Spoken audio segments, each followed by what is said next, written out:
Hi guys, Will Terry here, and this video is going to be called "Do I Have to Illustrate My Artwork Digitally?" And this is going to be a quicker video. Don't worry though. I got on my last video, I got all these comments like, "Don't leave the long format," and I appreciate that.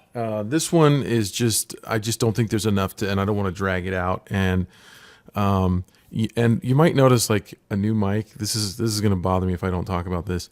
So it is taped on with packing tape, and this is some scissor handles coming in there, and that's because the shock mount was conflicted with this new brand of mic. The reason I got a new mic, I love the old Rode mic that I had, but Jake Parker and I, along with Lee White for SVS, we're starting a podcast, and because of that, we needed to have I needed to have a different mic. Jake needed to have a different mic where this one actually will not pick up anything that's not like right talking into it. And so he's right on the other side of the cubicle from me, and he's not there right now, but that's where his workstation is. And so when we're doing the podcast, we would get a crazy echo if we were both using, I don't know what the other kind of mic was called. They're both condenser mics, but anyway, probably TMI for most of you, but if this was bugging you, then that's what that is. So the reason for this video is I actually got a message, and I saw it, and it was on one of our SVS Facebook groups, and I can't find it anymore. So I can't remember who this is going out to, but I've been asked this question before. Hopefully I can find the person and get this video to them. Hopefully if I can't, they will find it, because I responded to them and said, hey, I'll make a video answering this question. And basically it was, and I'll have to paraphrase because I can't read it, is basically I'm coming back, this person is coming back to their art after having raised a family, and went to art school, I believe, but then, and did everything traditionally. And then in the last 20 years, of course, everything has kind of gone more digital. And so this person was asking, do I need to learn Photoshop? Like, just hit me straight. Am I going to have to buckle down and learn that? I don't know, because I really don't want to. Can I just work traditionally? So I'm going to use the popular phrase, unpack this. I don't even have a box of stuff in it to unpack, but we're going to do it anyway, I guess.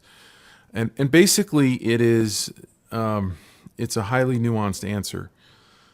The short answer is you don't have to learn digital to work in publishing, especially specifically in the children's book world. But the other short answer is you do. So let me kind of go into it, why I can answer yes and no to that question. So in a nutshell, and again, this isn't going to take very long. From my experience, publishers, the publishing industry, what they really care about more than anything. And now this is, so let me step back for just a second. In the publishing industry, there are, really low entry jobs. There's small to medium-sized publishers, and then there's some smaller big publishers, and then there's some, of course, the 5 main big publishers: the HarperCollins, the Penguin Random House, the Scholastic, those types, the Simon Schusters, so for the bigger ones, for the bigger publishers, because they have bigger budgets, because they kind of rule the industry, what their main concern is getting the best artwork that they can get, and they really do go for a look. So they're not, and they lead the industry. So this trickles down, right? This is definitely going to trickle down into the medium-sized publishers, and even the small ones. Even though the small ones don't really understand why they're making decisions, but that's a whole nother conversation. So at the top, they will look at a style of art and they'll go, "Ooh, I like that," or "I don't like that." And whether it's done digitally or not, I would assume, and in talking, I've got a lot of editors that are friends. I've got a lot of art directors that I'm friends with. I've worked with them. Because I'm an educator.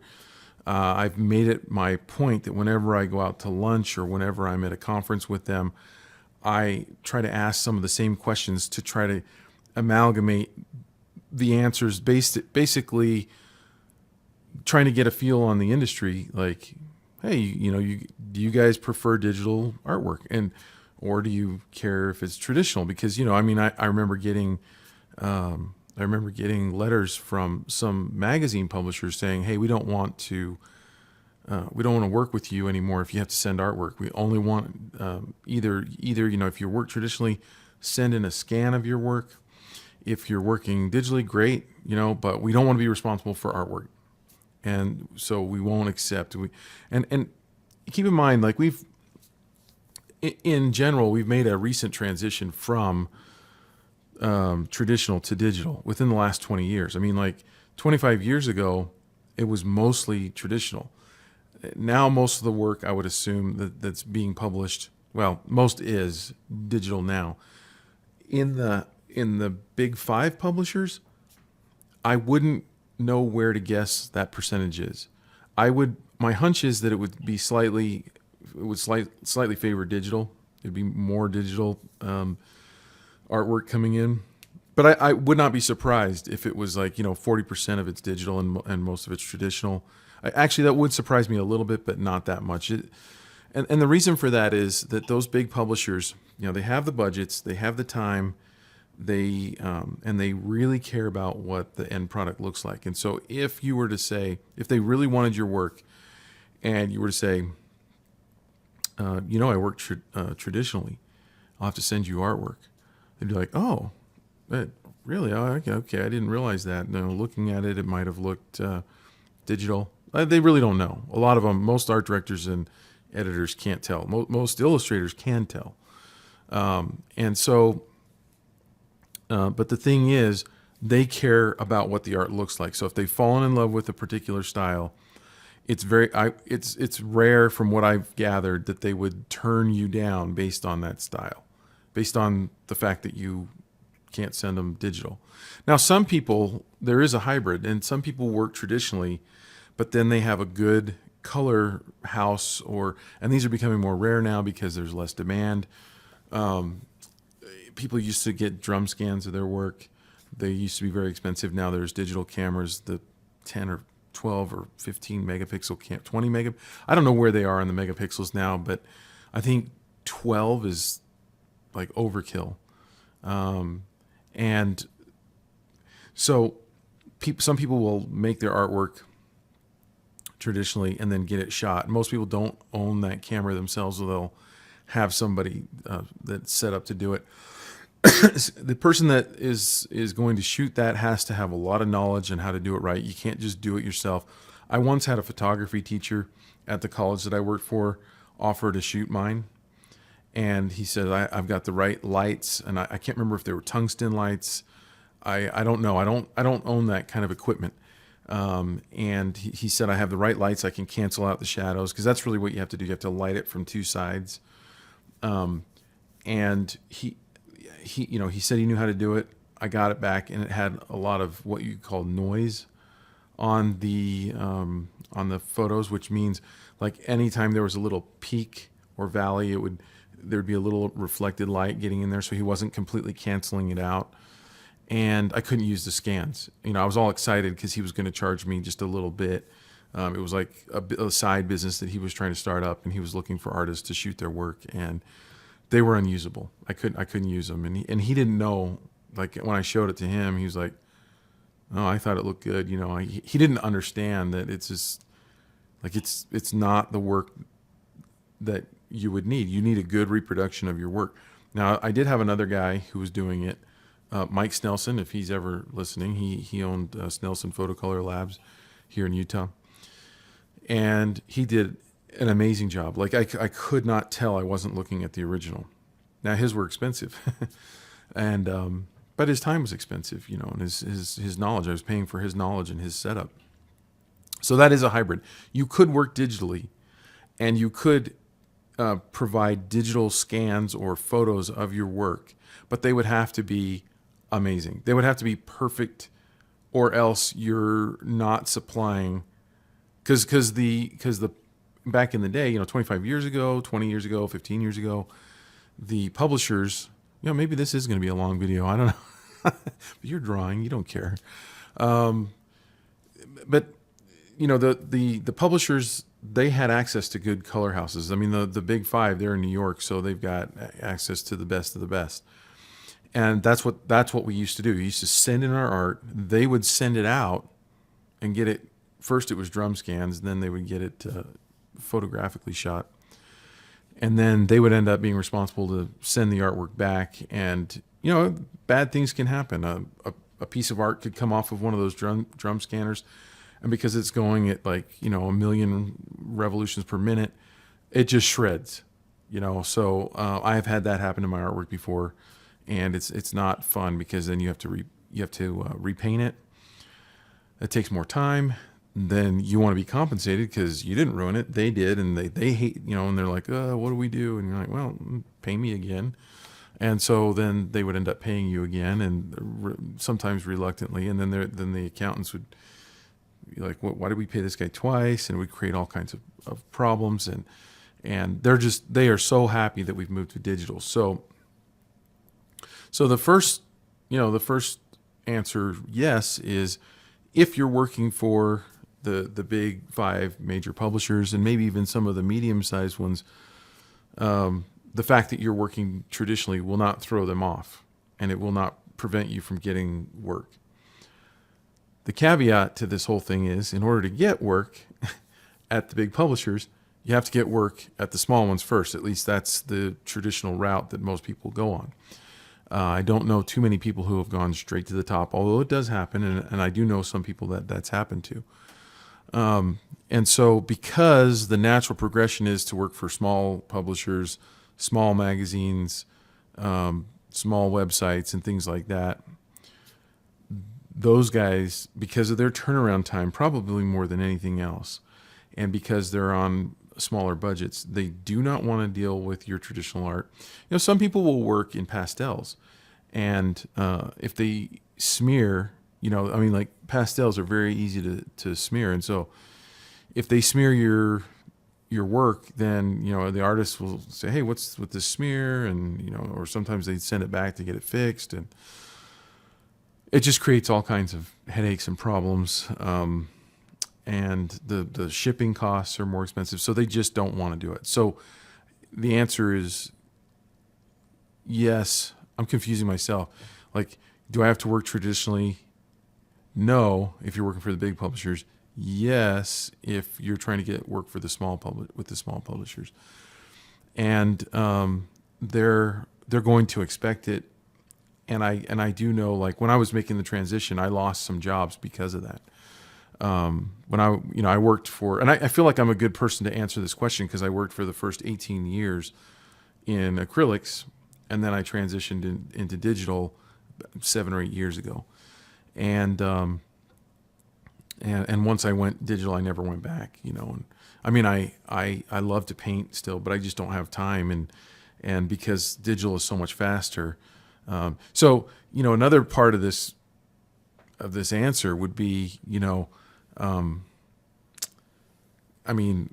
working digitally has sped up my time probably by 50%. It's probably takes me half the time to do my artwork now. So in theory, I could do twice as much work. So, being able to do twice as much work, I can earn more money. And so, if I'm staying busy, and so it's been totally worth it to me. Now, I don't think that you should transition to digital if you can't get the look that you're looking for. One of the things that people struggle with often is being able to create a style that looks a lot different than other people's. So one of the hazards of going digital is that you're going to look like everybody else. So my advice to those who are working traditionally, who are thinking about transitioning to going digital, is figure out, what look you want to go for. Mess around traditionally with your paint alchemy, and figure out your unique take on your style, and the way you craft and the way you produce something, and then try to reproduce that digitally. And if you can do that, if you can, you'll have more chance of being original. You'll have more chance of looking not like everyone else. So there's that. But going back to the idea of these smaller publishers, I can just tell you, they won't work with you.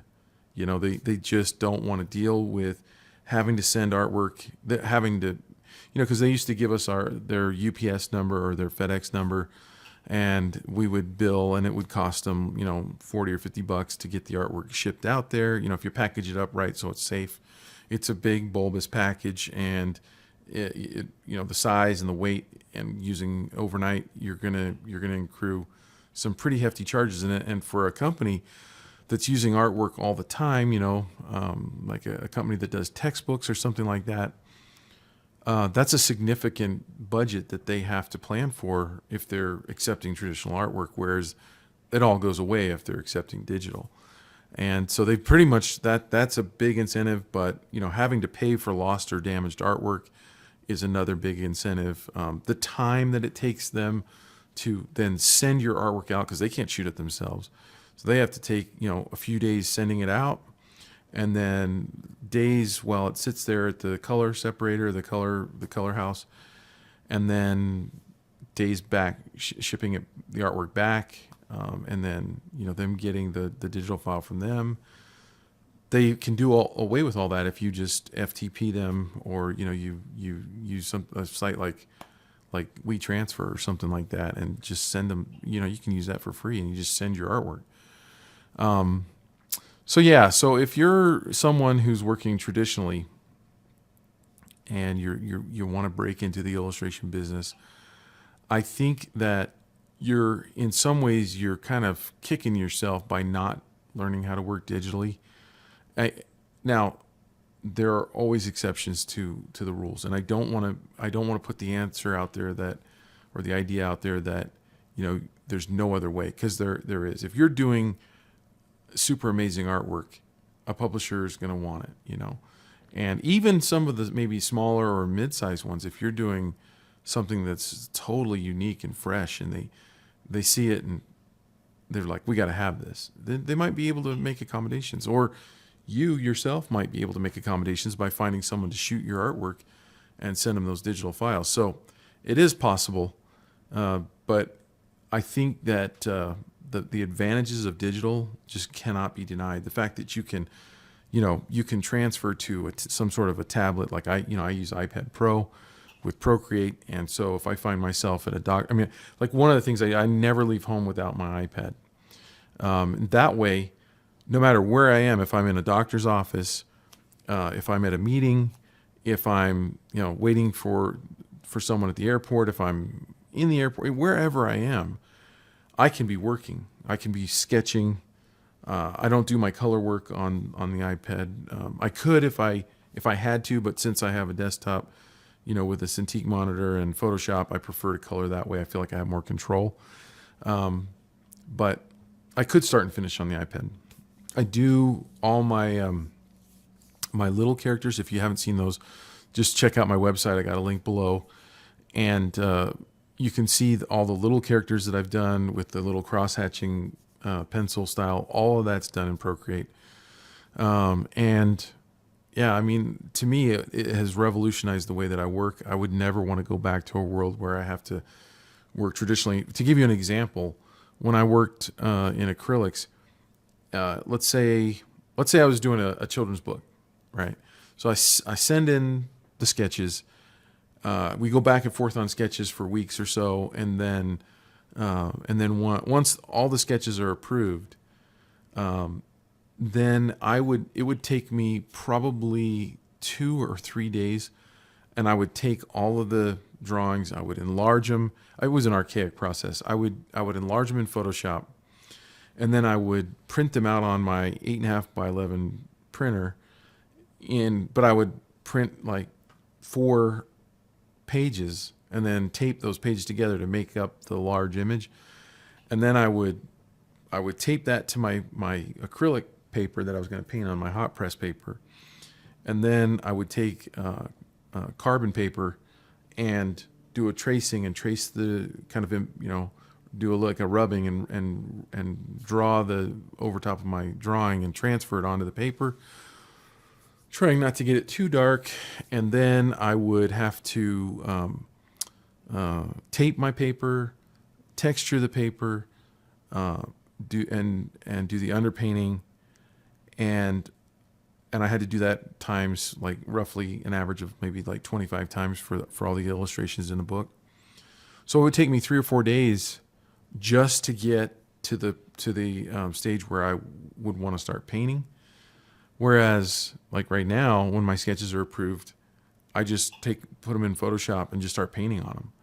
And so, I literally gained days of my life, days that I can do whatever I want just because I started working digitally. So it is definitely something to really consider. I would love to know what you guys think. I would love to know, especially if there are those out there who work traditionally who have gone straight to getting work. I would be very curious to find out how many of you are out there who are working traditionally, who have never worked digitally. And I think some of you watching right now are going to go in the comments and see if there's any of those down there too, because that's a question that I've had, and I'm sure you've had it too. So anyway, that is my answer to this highly nuanced question. And thanks for watching. And I hope I can find the person who I'm actually answering this for.